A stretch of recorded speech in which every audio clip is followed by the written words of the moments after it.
We're delighted to welcome today Jim Johnson, who is an attorney, and he has a very interesting case on his hands now, and we want you to meet him and find out what he is doing and what the ministry he is representing does. Jim, it's good to have you with us today. Could you tell us a little bit about yourself, where you're from, what your profession is, and how you came to the Lord? Well, thank you for taking the time to talk with me, Dr. McCall. I came to the Lord when I was 11 years old.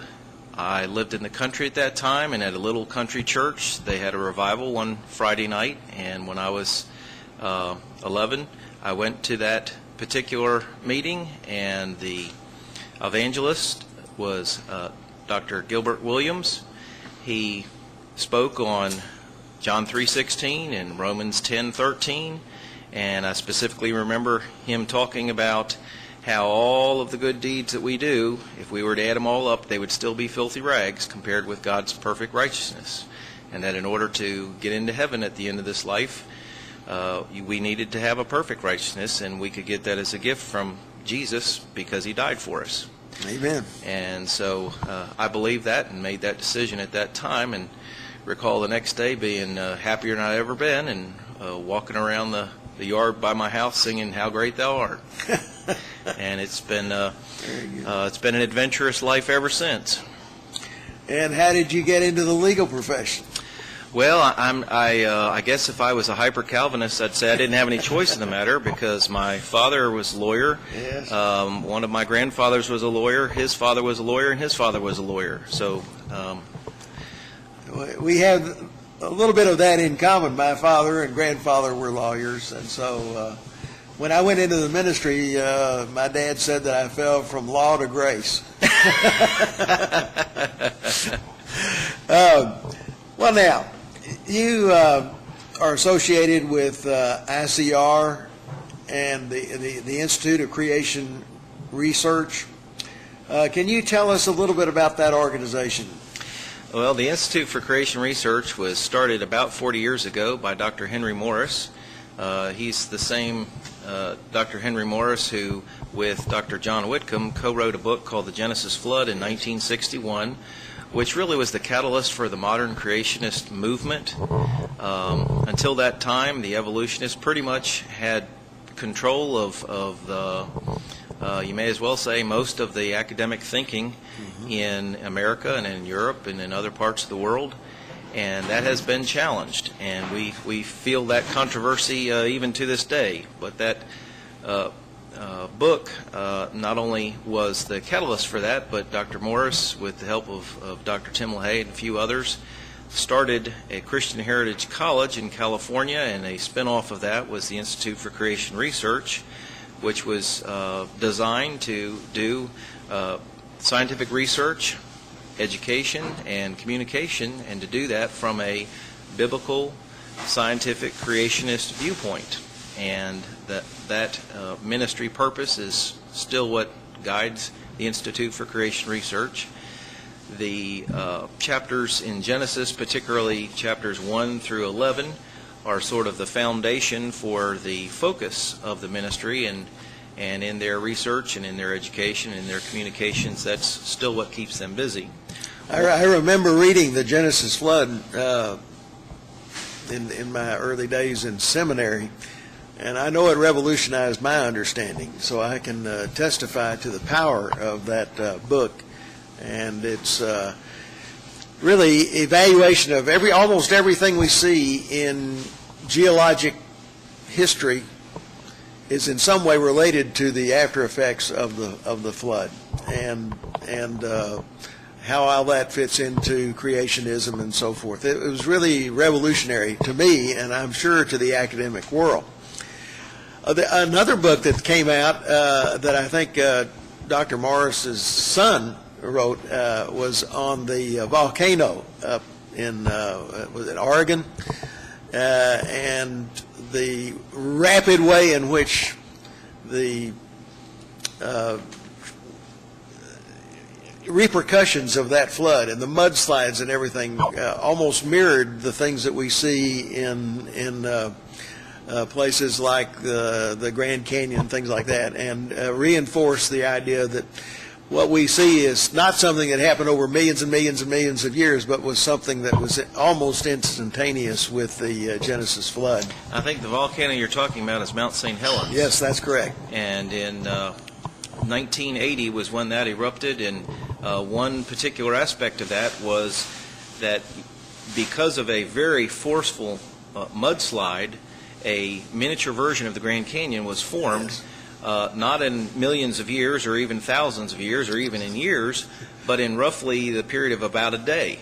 Yes. And yet that canyon was formed with all of these very thin sedimentary strata, which makes it look like a small-scale version of the Grand Canyon. Well, if that canyon could have been formed by a powerful mudslide following a volcanic eruption and the water that was blown out of Spirit Lake, and form it in that short a period of time, then there's no reason to think that the Grand Canyon would require millions of years to achieve the same result on a larger scale. Well, I have a friend who is a geologist, and he was very, very impressed with that book and the study of Mount St. Helens. And anyway, of course, he's a believer.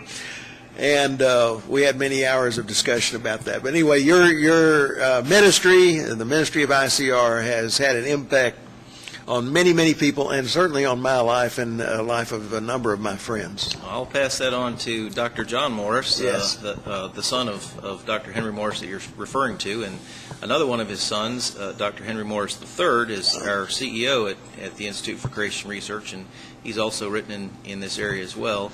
And I might add that we have a videotape that talks about the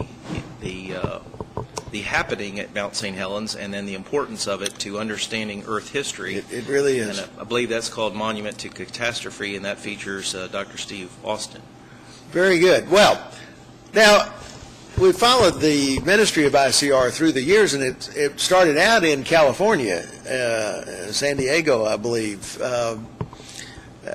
How long was it there?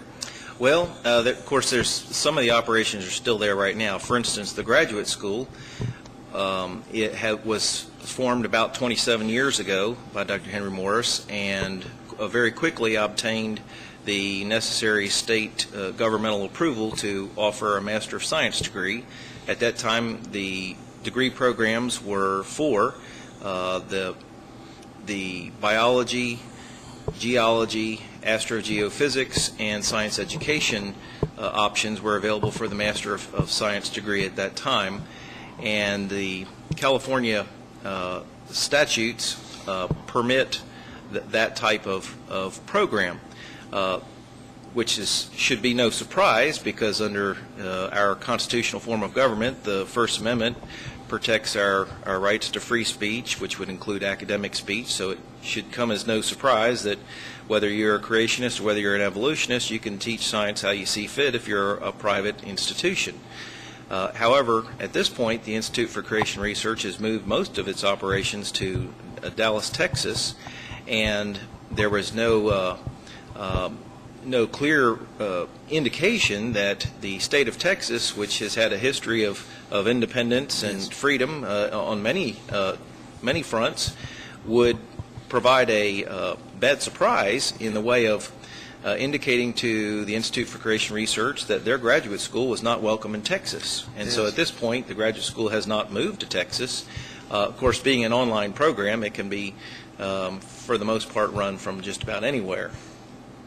Well, yes, Texas does have a history for independence and kind of the Wild West and all Texas of that. tie. Yeah, Texas tie you have. And it is surprising that there'd be more coercion in the Texas educational system than in California.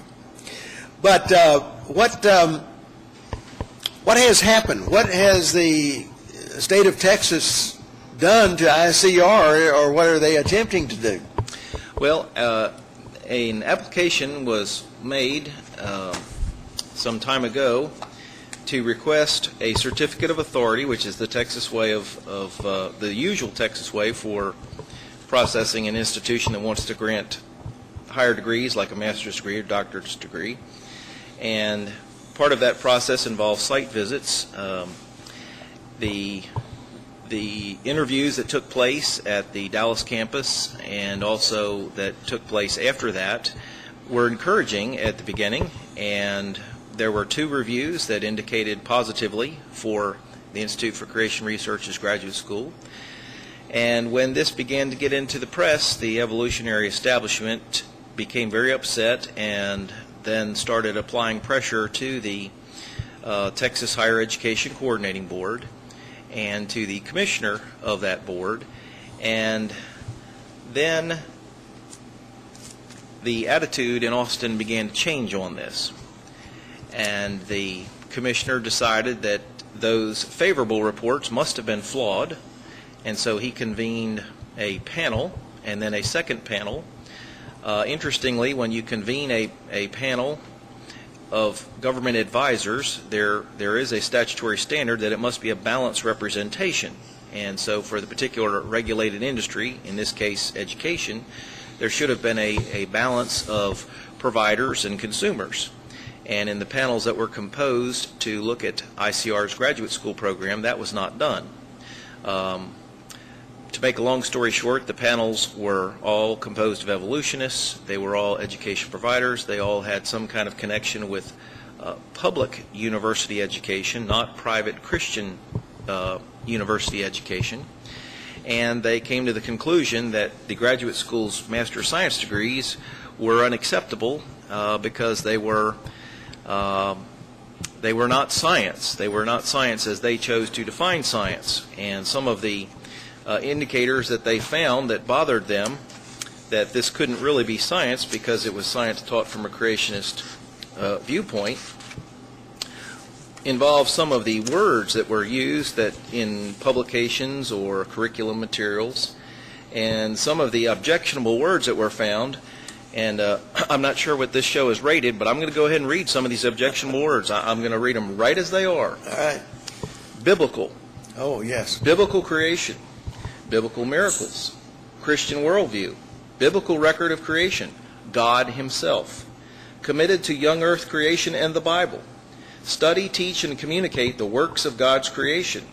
Created and made by God in the 6 literal days of the creation week described in Genesis. The Creator. All genuine facts of science support the Bible. The Bible's inspired words being, quote, infallible and completely authoritative on all matters with which they deal, free from error of any sort, scientific and historical as well as moral and theological. All theories of origins or developments that involve evolution in any form are false. So those were some of the objectionable phrases. We must really phrases. cover our ears with those kinds of words, can't we? Well, you would get that impression from the feelings generated from this controversy, and yet if you think about it, we've got a few words in our Declaration of Independence, and in our Texas Constitution, and in our U.S. Constitution, that really would be grouped in the same box, I would think. For instance, in our American Declaration of Independence, 1776, we have the word God, Creator, created, supreme judge of the world, and divine providence. The dating clause in Article 7 of the U.S. Constitution refers to the time that the Constitution was drafted as being dated in the year of our Lord, 1787. And then they also give the secular dating as well. Right. The secular dating is given to make sure that you don't have a problem with the math on figuring out who our Lord is that human history is divided by. Yeah. And in our Texas Constitution, the 1845 version, it begins with the following. We, the people of the Republic of Texas, acknowledging with gratitude the grace and beneficence of God. Amen. The attitude of the constitutional framers at the federal level and at the state level appears to clash with the attitude of the Texas Higher Education Coordinating Board. Well, they want you to be balanced. I understand you. How could you be balanced? What would you have to do to be balanced from their point of view? Well, actually, as best as I can understand it, the teaching of science, in order to be considered acceptable for purposes of allowing for the use of a Master of Science degree in science education, it would have to be God-free, Bible-free, creationism-free. Everything would have to be taught from the evolutionist standpoint, and any reference to Jesus would have to be kept out of it. So in a secular institution where they teach only evolution, they consider that balanced. They consider that science. That's real science in their attitude. But when any mention of the Bible or anything like that, then it cannot be scientific, and it therefore does not qualify for a scientific type education. We can't have a science degree because, why? That's religion. Yes. Interestingly, the real pioneers of science were men who had a creationist viewpoint. And I'll mention just a few names. Kepler, Fleming, Bacon, Boyle, Newton, John Ray, Linnaeus, Michael Faraday, Herschel, Mendel, Owen, Maury, Thomson, also known as Lord Kelvin, George Washington Carver, Gessner, and to make the point, one of the Herschels discovered the planet Uranus. Well, he was a very God-fearing man, very reverent. Would that make his discovery a religious discovery instead of a scientific discovery? Should those who study the planet Uranus be considered religionists instead of scientists? That's like saying that you as a husband, when you give birth to a child, you cease to be a husband, and now all you are is a father. I'm particularly familiar with Sir Isaac Newton, who was not only an outstanding scientist, pioneer scientist, but he was a great student of the Bible. And in fact, he loved the book of Revelation. He spent many hours expositing the book of Revelation. So what does that make Newton? It makes you wonder. Well, there was a film recently about this subject, produced by Ben Stein, called Expelled. What is your opinion of that, and how does that fit into this whole issue? We're really dealing with the same phenomena. The Expelled movie does a very powerful job of giving a documentary summary of what is going on in the academic community on the issue of evolution and evolution's monopoly. And if anyone deviates from that sacred cow, if anyone criticizes the idea of evolution being the explanation for human origins, for Earth's origins, for life's origins, then that person is to be expelled from the academic community. And it doesn't matter whether that person is doing so as a young Earth creationist or as an intelligent design advocate. As long as they are challenging the secular evolutionist explanation for how we got here and how everything became what it is, that person will be expelled one way or another. This is politics, and this is economics, and this is persecution. And it overflows from the academic world to the governmental realm as well, and many other aspects of activity. So a creationist is in the minority and is subject to some kind of persecution. Yes, and in fact there's two versions of it. For one, to not be allowed to offer your Master of Science degree is like being told you're not allowed to ride the bus. Mm-hmm. Or if you're given a disfavored treatment as you go through the procedures that would otherwise be applied to anyone else, any other educational institution, if you are disfavored in the process, that's like being told you have to ride in the back of the bus. And in this controversy with ICR's graduate school, they have experienced both forms of discrimination in that case. As a young boy, I remember in first grade walking down the sidewalk in Waldorf, Maryland, and I remember walking by a particular gas station, and they had bathrooms. And I remember looking at the signs. I always liked to read wherever I was going. And one of the signs said men, and one said women, and one said colored. Mm-hmm. And as a first grader, I thought, there's something wrong with that.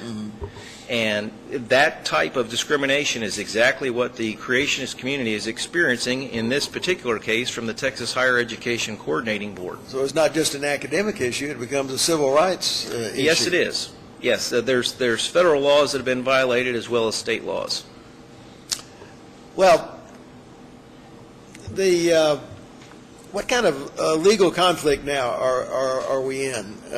Where do we stand with the Education Board, and what seems to be the procedures or the outcome of what we're doing here? Okay, the decision by the Texas Higher Education Coordinating Board took place on April 24th of 2008. And shortly after that, on May 24th, 2008, a petition for contested case status was filed by the Institution for Creation Research Graduate School contesting that action by the coordinating board. What will happen from that is the State Office of Administrative Hearings will review that administrative agency action, and there will be a trial-like process that will take place in the State Office of Administrative Hearings. Of course, if something were to be worked out with the agency to where the problem were to be solved, then this would not need to go forward. But I'm assuming that the problem will not be solved, and so we have to look at the legal options that are available. Then at a later time in 2009, it would be the deadline for filing a federal civil rights suit and or a state-based legal action that would invoke the Texas Freedom of Restoration Act of 1999, because the religious viewpoint, the institutional viewpoint of Institute for Creation Research's graduate school is what has been disfavored by official government action. So there is sort of an internal governmental review of this, adjudication of it, but those kind of rubber stamp what the board says, but not always. But well, we've seen several layers of rubber stamping so far. Certainly what the evolutionist panel decided was endorsed without any real reservation by the assistant commissioner, which was then endorsed by the commissioner, which was then endorsed by a couple of committees, which was then endorsed by the coordinating board itself. So there was just a unanimous agreement among the board and everyone connected with the board in this decision-making process. However, now that the administrative appeal has been lodged, the State Office of Administrative Hearing is a different agency. So it remains to be seen whether that will be a rubber stamping or not. Fair and impartial. One would hope so. Yes. And but if it's not, it is necessary to go through that process in order to exhaust administrative remedies prior to filing a federal civil rights action or a state action. Now, there was the case of the Tyndale Seminary that just got finally decided not too long ago, in which the Education Board attempted to keep Tyndale Seminary from issuing graduate degrees. I remember that case. Yes. Is there any viable similarity between the two? There's quite a bit of similarity. For one thing, we're talking about the same government agency, the Texas Higher Education Coordinating Board. They were the ones who lost in the Texas Supreme Court in August of last year what had been an 8.5-year controversy. The Tyndale Theological Seminary and the other two institutions that were plaintiffs in that case, the Southern Bible Institute and the Hispanic Bible Institute, they had been discriminated against by the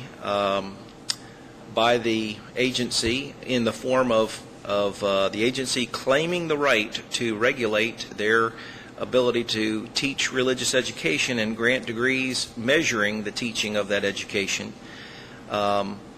The Texas Supreme Court had a very complicated ruling on that, but one of the main themes in that ruling was the Establishment Clause, and that the way that the agency was going about their attempt to regulate these religious education institutions effectively gave a stamp of government approval to some religious education programs, but not to others, and therefore, in effect, established religious teaching from this college and that college and this seminary, but did not do so, and by necessary implication, disfavored the religious education provided by Tyndale Theological Seminary. And so the Texas Supreme Court said that's not the business that government agencies are supposed to get into.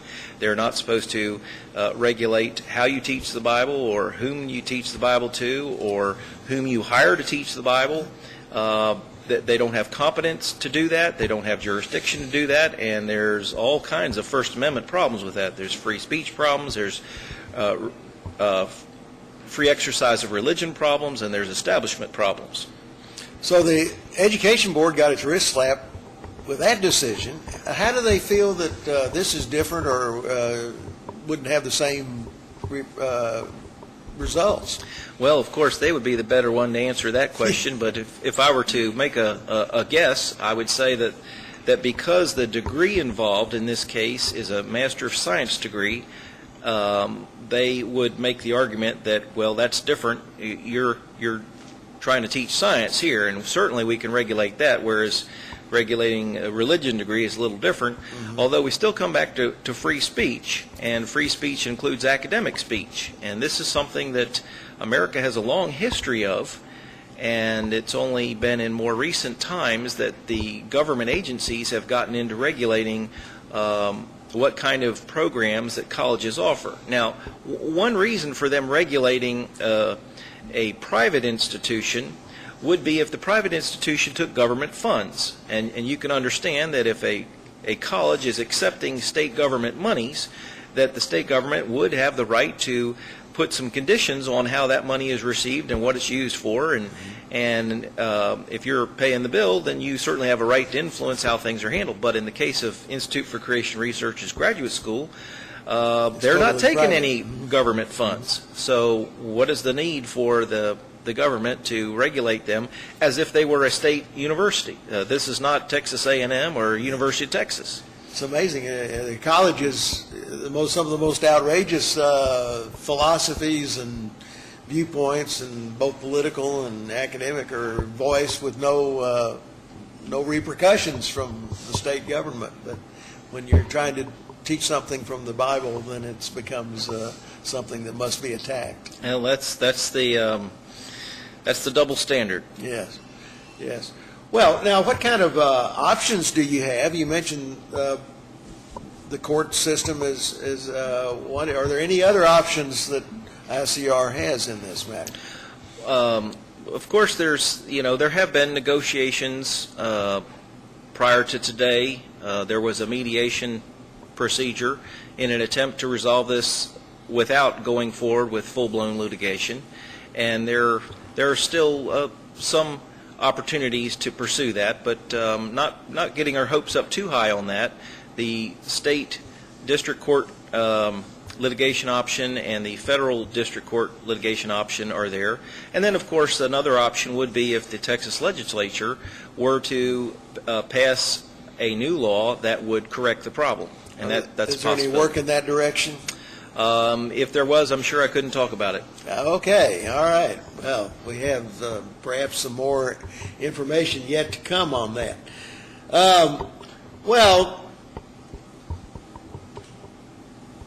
What do we think about the whole question? Is there anything that Christians can do who believe in creationism to help ICR, or what would you suggest? Well, certainly to become informed enough to where it is an issue that is on your mind enough to where you would pray. Asking, as creationists, we certainly are not bashful about praying to the Creator. Right. We wouldn't exist without Him making us. We certainly wouldn't have redemption without Him providing it. And every other need that we have, we look to God for. So we would appreciate every person out there who who is concerned about this issue to take it to the Lord and ask for His will on that. And of course, for those who feel so led, if they were to write their legislative representatives, they're those who represent them in the Texas House and the Texas Senate, and we haven't even mentioned anything at the federal level. If legislation were developed, it would be something in the nature of instructing the Board of Education not to have any rules against the teaching of creationism or something along that line, or? Well, that's a good question. One of the concerns is that if the state agency is not monitoring the spending of government money, then it becomes very questionable that they should even be recognized as having jurisdiction over academic speech in the first place. And that's not something that would be limited to creationists. That would apply to every person in the state of Texas, whether they be creationists or evolutionists or Christians or Jewish or Muslim or atheist, or that would be equal treatment of everyone.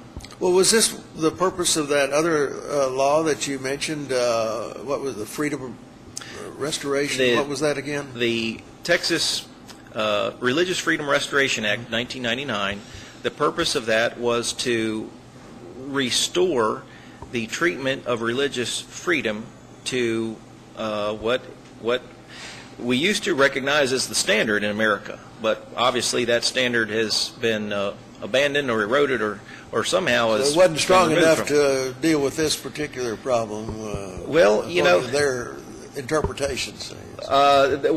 One wonders what went wrong there, because that law has been on the books since 1999. Interestingly, that law was not even involved in the Tyndale Theological Seminary case, because the Texas Supreme Court decided that law came late enough in time to where it didn't apply. But everything that has happened to the Institute for Creation Research's graduate school application for a certificate of authority to offer master of science degrees, that has all happened since 1999, and therefore that law will apply, and the government has a burden to a statutory obligation to not place an unnecessary burden on the expression of religious liberty to those in the private sector. All right. Well, this has been a very interesting discussion on this very pertinent issue. We should be aware of it. Christians should be aware of it. And our people need to be aware of it. And the citizens of Texas need to be aware of it. And it is a matter of prayer and concern. And if we want to find out more about it, how would we do that? Probably the simplest way to do that would be to go to our website, which is a very short, easy to remember website. It's www.icr.org.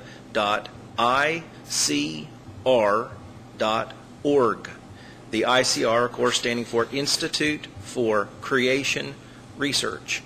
And we typically have postings on a regular basis anytime there's a new development in that controversy. Well, Counselor Jim Johnson, it's great to be with you today and have you with us and explaining this very interesting topic. And we look forward to hearing more about it in the future. Thank you so much. Well, thank you, Dr. McCall.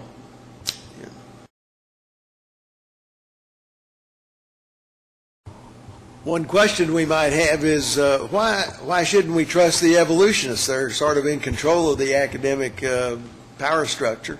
Yeah, I seem to remember a story about a little boy who looked at an emperor and said he's not wearing any clothes. So the mere fact that everybody is agreeing on something, or the majority is agreeing on something, doesn't make it right. It's either right or it's wrong.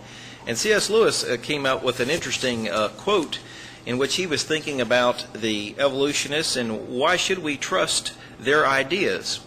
Here's what he said when he was thinking about their thoughts and the logic that would be, you would assume they're when they speak about evolution, they're wanting us to trust their words and their logic. If the solar system was brought about by an accidental collision, then the appearance of organic life on this planet was also an accident, and the whole evolution of man was an accident too. If so, then all our present thoughts are mere accidents, the accidental byproduct of the movement of atoms. And if this holds for the thoughts of the materialists and astronomers as well as for anyone else's. But if their thoughts, i.e. of materialism and astronomy, are merely accidental byproducts, why should we believe them to be true? I see no reason for believing that one accident should be able to give me a correct account of all the other accidents. It's like expecting that the accidental shape taken by the splash when you upset a milk jug should give you a correct explanation, correct account of how the jug was made and why it was upset. And say,